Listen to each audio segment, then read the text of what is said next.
adorable, man. Oh, that's cool. I love koalas, bro. Fluffy. I want to pet a koala. Damn. Shit. Oh, no, I don't like that. It's supposed to be scary, bro. I don't think. Yo, what's up? Welcome back. Welcome to new. My name is Mark, and today we're back with another episode of MARRIAGETOXIN. This is episode 10, and if you want to see my reaction to it, you can check it out in the Patreon down below. Link will take you direct to it. Become a member, check it out, then you can come back here for the review. The prices are lower, so feel free to check it out. It's a really good deal, I think. Anyways, where we last left off at the end of last episode, we got to see Arashiyama go back to the Beast Island with everyone. Like, we saw stuff happen, and by the end of the episode we got to see Arashiyama and Gero be like trapped in a cave. Not trapped, like staying in a cave. And we got to see some really nice moments between the two for a little while, and then the episode basically ends. And with that said, I am very excited to talk about this episode. It was pretty good, actually, really good. But we have a lot to talk about. But as always, make sure to hit that like button, subscribe, and ding that notification bell. Hype the video in the YouTube mobile app, helps me out a lot. And again, Patreon down below for the reaction. But with that said, if you're new here, strap in. If you've been here before, you know what to do. Grab your snacks, grab your drinks, grab your notebooks, because I took a lot of notes as always. And let's talk about the episode. So, this episode starts out with them doing their thing in the cave. She's deciding to she's trying to she's being down on herself, Arashiyama is, and Gero's like, yo, we're gonna kick the Beast Clan's ass together. And she is happy. One thing leads to another, and she decides to show off something cool, which is basically modified bloodline plus star map. And I kid you not, you have to see this for yourself and see my reaction to it. The hamsters form a map of the island. I don't know how that works, but they do. And then so now we know where everything is, but then she's like, yo, hamsters, go find some edible nuts and berries. And she uses her modified bloodline as well, called Black Hole. And basically just like the more I think about it, the funnier it is. But one thing leads to another. They have a bunch of edible nuts and berries, and she makes some homemade food. Some kind of, it's edible gruel, as she calls it.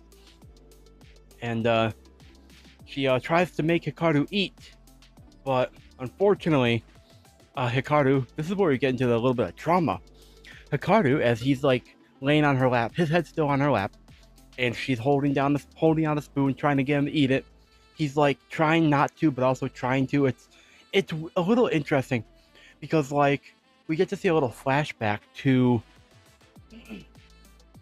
I'm guessing the guy teaching him, maybe, who was like, yo, anything another person serves up is poison. Complacency equals death. And that's a cool line. The complacency equals death. That's a cool line. In any other in any other situation, that'd be a cool line. And I don't know if I can call this trauma, for being honest here. It's definitely intense training. Okay, I believe it's trauma in the same way okay, here's an example. So My Hero Academia, Todoroki Shoto, he went through grueling training from his father. He definitely has trauma. I didn't want to get into the deepness of it, but what's considered trauma? I always consider trauma to be something that negatively, whether you realize it or not, negatively impacts you to a potentially, maybe not debilitating degree, but to a persistent possible degree. It's hard to explain.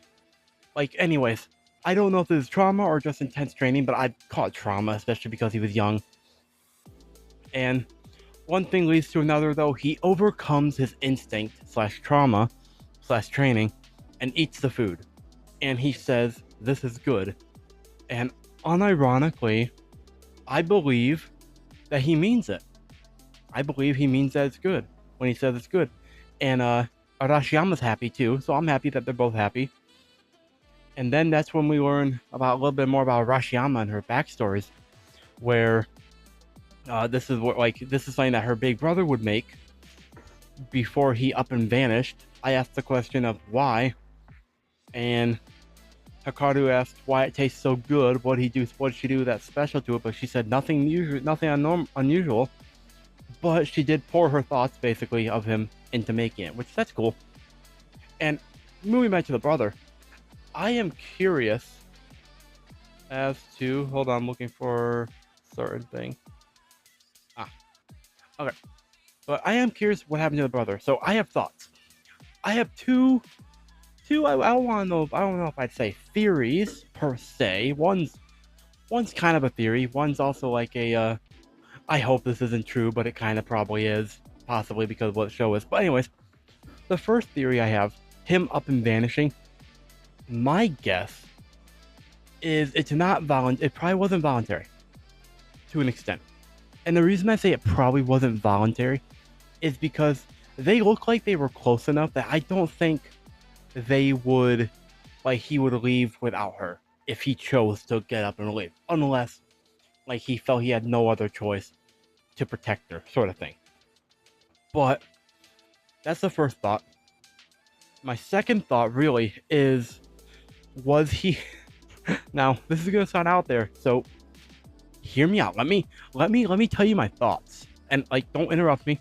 So what if when he up and vanished, he was kidnapped by like, I don't know, the main clan, the Dogo family or whatever, and like they were like, yo, we're gonna turn you into a chimera. And I know how insane that sounds, but at the same time, with what we've seen of this show so far,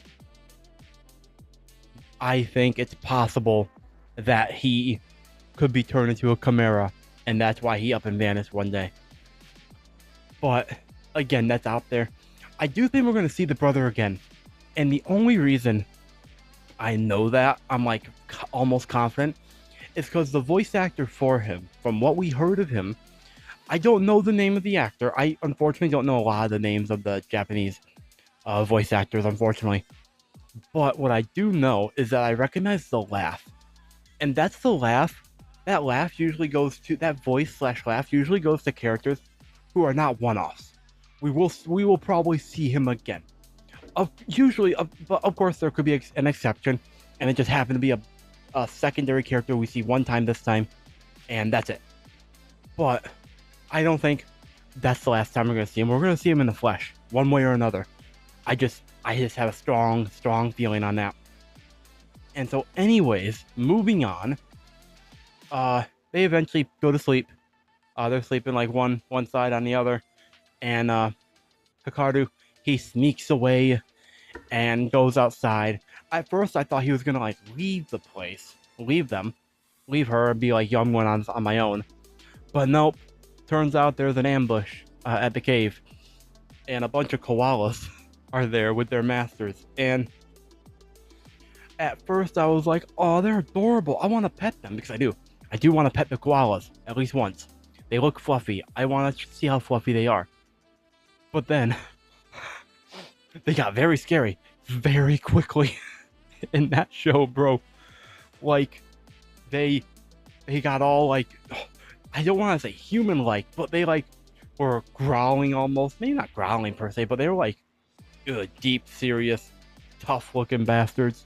And they like break like a branch in their hand. Like they were scary. And unfortunately for them, though, Hikaru, he wanted them to be quiet, and he made them quiet. But luckily, the koalas were not harmed in the making of this fight, which is cool. But then, once again, unfortunately, nothing can go right for Hikaru. Dogo, Toshido, I believe that's his name, Dogo, he appears at the cave, and he kidnapped her. But before that, he tries the stew that she made for them, and he called it gross. I called him a jerk because she put her heart into that with what she had available to her. And on top of that, Hikaru liked it, so it can't be that bad. It's at least edible, which is honestly much better than some people might think. And this whole time he's been watching, and he's like, yo, I love watching these reality love soap operas, like romantic soap operas. But then when a sleazebag comes in and ruins it, that's my style. And like, he's the sleazebag coming in to ruin it. And then when Gero's like, where's Arashiyama? He's like, yo, I killed her. Showing the glasses that are broken and everything. And also the glasses that she has, they look just like Hikaru's. So that's kind of funny.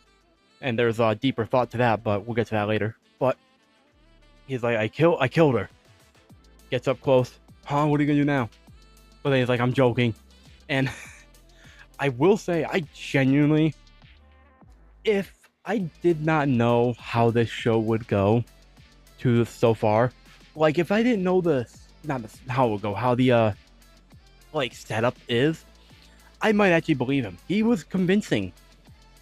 But I knew that she was probably alive. It would not make sense to kill her off here somehow, off-screen her too. Like, there's no way they will off-screen her. They just won't. I do not believe this show or series or whatever will ever off-screen a potential love interest. Now, with that said, he says he's joking, and then he's like, yo, I kidnapped her. What are you gonna do about it? And basically, he's very, he crashes out a little bit and wants Hikaru's blood, more of it. He wants him to get serious, get more closer to death, become and bleed more, because the closer to death he is, the more like resistant his blood is to stuff and everything. And it's just like, dude, he's crying. That's how bad this is for him. He really wants the blood. I'm starting to think he might actually be a vampire. That'd be the least surprising thing of what we see in this episode, bro. But unfortunately, for this guy, Gero, he's pissed. We turn back to him. He's surrounded by a bunch of snake masters, but he's pissed, man. And Dogo leaves, of course. And Hikaru, he gets through the beast masters. And one thing leads to another. He gets outside, and now he has to face 100 more masters first. But before that, or around that time, we then go to see Arashiyama. She wakes up in her in the prison cell, along with a bunch of other minor clan masters who, unfortunately, they disappeared as well. Like, there were strange disappearances that she'd heard, and so she's like, "Yo, that's who they are." Makes sense. And she then proceeds to cough up Sirius, the hamster. And she's like, yo, Sirius, go do your thing. And she kicks him up into the vent, and then he leaves. And I mean, fair enough. I hope she got her vaccinations. Just gonna put that out there. Anyways, moving on to the next page. The next page, we see that Hikaru, as I mentioned, he has to now get through 100 masters. And, bro, he has it rough, man. I honestly feel bad for Hikaru. He just wants to meet someone nice, fall in love and get married, and help out his sister. Not fight 100 dudes that are trying to kill him. And, Dogo gives him some credit, calls him a prodigy and all that. It says, despite everything, he is a true poison master and a prodigy. And unfortunately, though, Hikaru, he's getting taken down. Like, he's actually struggling, bro. He's down, and then he decides to consider triple dosing. But then he thinks that it'll kill him on the spot. And then we get a training flashback, another one. Another traumatic flashback, even if he doesn't realize it's traumatic. It tells him not to take risks beyond his ability. And that he may be fit to inherit the clan, but an overdose will still kill him. And with that said, I wrote down and said as much in the reaction itself, an overdose will kill anyone, not just Hikaru. Like, overdoses do not discriminate at all. Like, Why does he make it sound like it's like uncommon that something doesn't happen, or that you have to have special circumstances to overdose? Literally anyone could overdose. But like, yeah.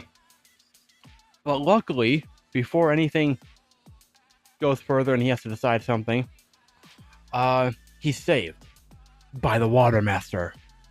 And we are going to now. So her appearance was, how do I? It was a cool appearance. It'd be a lot cooler if they didn't like have the angle, the camera angle that they did. Genuinely, I fully believe that if they didn't have the angle that they did for her, the shot would have been a cool, much better entrance for me. And then also, I do think, I'm gonna reiterate this later, I do think that we should have gotten a shot of that, but with Kinosaki instead. Just gonna be honest here. I am a Kinosaki ride or die. That's how I want the story to end. But anyways, the Water Master appears, and speaking of Kinosaki, he hired Water Master, of course, and her like business glory. She holds up her business card to the camera or bat or whatever that Dogo's watching through. Is like, you should have left it to me instead of some 100 master nobodies people, essentially, is what she said. And true, she did put up a good fight last time against Geto, so if anyone put up a good fight, it'd be her against Geto, man, again. Meanwhile, we cut to Peachy and Kinosaki on the back of a rhinoceros going down the forest. Man. Insane, bro. And Peachy asks why they both are so dead set on helping Arashiyama. And I unironically said and wrote down to get her number, obviously. And Kinosaki basically said the same thing, but in a few more romantic words. And is all happy and stuff about talks about Operation White Knight. And Kinosaki then says that he thinks that a part of Geto always wanted to use his power to create scenes like that. And the scenes in question are like happy scenes of like reunions and stuff. And yeah, that's true. That's true. I am glad that Kinosaki's like the whisperer of Geto, man. It's very useful to us. And also I wrote down that I'm glad they haven't hurt the animals. The animals did nothing wrong. They're just following their masters. So like, I'm glad that they don't hurt them more than they probably have to. Meanwhile, one thing leads to another in the Water Master and Geto fight. And they work together to take out the 100 other masters. And honestly, really cool shots. Really cool teamwork, honestly, man. And it turns out what they did, they used water and mist and poison gas to like control the mist and poison gas that was mixed together, and like controlled it to go into the nose and mouths of the masters. I'm not sure how it worked. I'm not even sure if there's any semblance of reality possible for that moment, but it happened. And yeah, it works out. And then Geto thanks the Water Master, and she blushes. And while I am 100% on the Kinosaki ride or die train, I do think that was kind of sweet to see. The Water Master blushing and like her ears are turning red and she's like all embarrassed and stuff. That was cute. And Kinosaki is also trying to get them together. Calls her cute. Something else. And like, basically he wants them to get together too, or at least connect more. And so moving on, we get to see a monologue from another master who's been there for a while, and he's basically talking about how he's giving up trying to escape, and he's just like, I will remain calm, forget about escaping, and keep my sanity. And we get a pan over to Arashiyama, who, of course, they had to do a very lewd shot of her, of course, and she's not doing so well though, unfortunately. And the master, though, back to him, and he's just like, I will remain calm, I will retain my sanity and die a human, I will not lose my sanity and die an animal. Which I had to write down how ironic that is, considering they're like Beastmasters and all that. But then, where are we? We're on here. And so we get to see a little bit more about Arashiyama and her backstory and how she actually came to like Gero. Turns out, after her brother disappeared, up and vanished, she had to take jobs that she didn't want to take. But she knew she couldn't handle them, and this was when she was a kid. But she needed to take these jobs. She needed to survive. And unfortunately for her, the guys in question, they're like samurais with guns and kimonos, and I can't explain that one. But at least they're game with the times, I guess.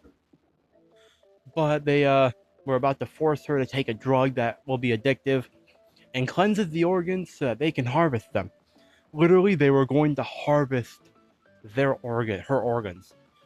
And that's insane. I mean, I've heard stories of organs being worth a lot of money. So, I mean, I'm not surprised as long as they're healthy. But damn. Anyways, as she's about to get the pill stuffed in her mouth, she's thinking back to everything and being like, yo, I wish I'd never taken the job. I wish I'd never gotten involved with the community or whatever. And I also wish I never had been born into a master clan, and I honestly don't blame her. Genuinely, it does not seem fun to be born into a master clan. Maybe an unaffiliated one, sure. I don't think I'd mind that one. But like one of the being like connected to one of the 5 great families, I'm good, man. That's so stressful, bro. I'd have gray hair by the time I'm like 25 or 26. Like, damn, man. But luckily, Gero comes in. He kicks open the door, walks in, and he's all ready to go. This is also him as a kid with an eye patch. And we actually saw this scene back, I think 2 or 3 episodes ago, but from Hikaru's point of view, I guess. We definitely saw the scene before, but we never really focused too much on it until now. And Hikaru, he of course one-shots everyone, and makes a call to like tell them that the job's done. And apparently, the Order of the 5 Great Families sent him. I don't know why.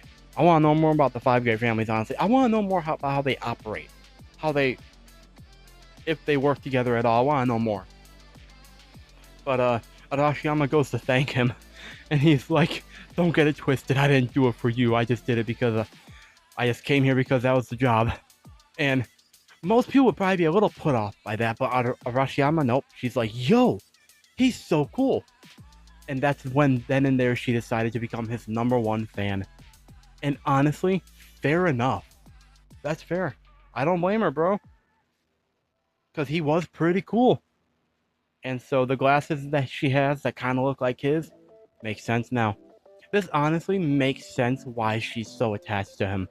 He saved her life. Gave her more meaning, more purpose. Gave her a purpose, essentially. Like, my guess is that up until now, she was probably running pretty aimlessly after her brother disappeared.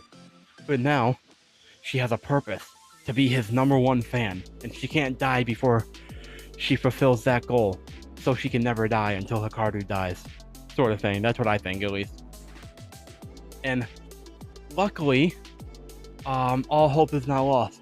Sirius the hamster returns. Hops down. With, I kid you not, some like biker gang rats. They look like they'd be in a biker gang. They probably were in a biker gang when they were like not there. But like they return, and then she's like, she speaks to the rat. She's like, rat, ratty rat. And it's adorable. Kind of funny. And they're like, yo, I got it. They move up back into there. They spread out.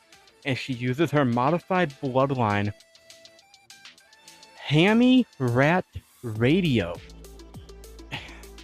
And up until now, with everyone except for Arashiyama, I've been able to pretty much be like, yo, okay, there's probably a fringe case for something like this being possible. Fringe case, might I add. Even then, probably not nearly to this effect. But this is where they lost me in terms of like, oh, I might be able to justify this being possible. She communicates through the rats and hamsters all the way through to all the prisoners stuck there as well. And she's like, yo, how would you all feel about smashing up this place and getting out of here? She didn't say the getting out of here, but that's probably implied. And that's where they end it. And I gotta say, this episode was wild, man. I got nothing, honestly, as to where this is gonna go. Obviously, this is all gonna work out in the end. For the most part. It would not surprise me if 1 or 2 people died. 1 or 2 people that we aren't personally close to. Would not surprise me if they died. In the same way like the Birds Ball guy. He died. So like the show isn't afraid to kill people. We know that. But I do think it's like kind of almost afraid. Not afraid. It's almost like hesitant to kill relevant characters that we could see more of. Not like a Birds Ball guy, but like Arashiyama, she's not gonna die. Peachy, probably not gonna die. Kinosaki, if he dies, I'll drop the show immediately. Like if he dies for good and it's not a fake out, I'll drop the show immediately. Ghetto, he dies, obviously the show would end, probably. Bugmaster, I don't think they'd kill the Bugmaster. I mean, if they killed him, the show would get my respect. I'd be sad because I love the Bugmaster, but the show would have my respect for being willing to kill a relevant character like that. Because when I think of relevant, and I've talked about this before in other reactions, but when I think of relevant, I think of characters that if they died or something happened to them, our main characters that we're familiar with would care about something happening to them. Birds Ball guy, like, yeah, we got to know him a little bit, but like, no one on our side really cares about him dying, probably. But like, so a relevant character to me, maybe not like a main character, obviously, but like the Bugmaster. Something happened to him, Gero would definitely be sad. He'd be pissed. Even Kinosaki, he'd be pissed too, probably. Like, that's what I mean when I say a relevant character, and that's what I always mean when I say, I hope the show, or any show really, if it's like relevant to like the type of the show, that they're not afraid to kill off a relevant character. That's what I mean. And so, yeah, those are my thoughts. Those are my reactions. That's my review, and that's a recap. Let me know what your thoughts are in the comments down below. Let me know what your thoughts are on the stuff that I've said, theories, questions I gave, things like that. And yeah, as always, the Patreon's down below for the reaction. Make sure you check it out there. That's where you get all the exclusives and stuff that I am behind on a couple exclusives. I know I'm gonna be working on them in the next few days, hopefully. But like, yeah. Anyways, like and subscribe, ding the notification bell, hype the video in the YouTube mobile app. And with that said, until next time. Actually, one more thing, as I should mention this again, the tiers on my Patreon are lower. It's for the exclusives. It's like it's $150 for the chosen ones, which is like the main tier. It's $350. Go check it out. But with that said, until next time, my name is Ron. Never stop being yourself. Stay safe there, and I will see all you incredible people in the next video.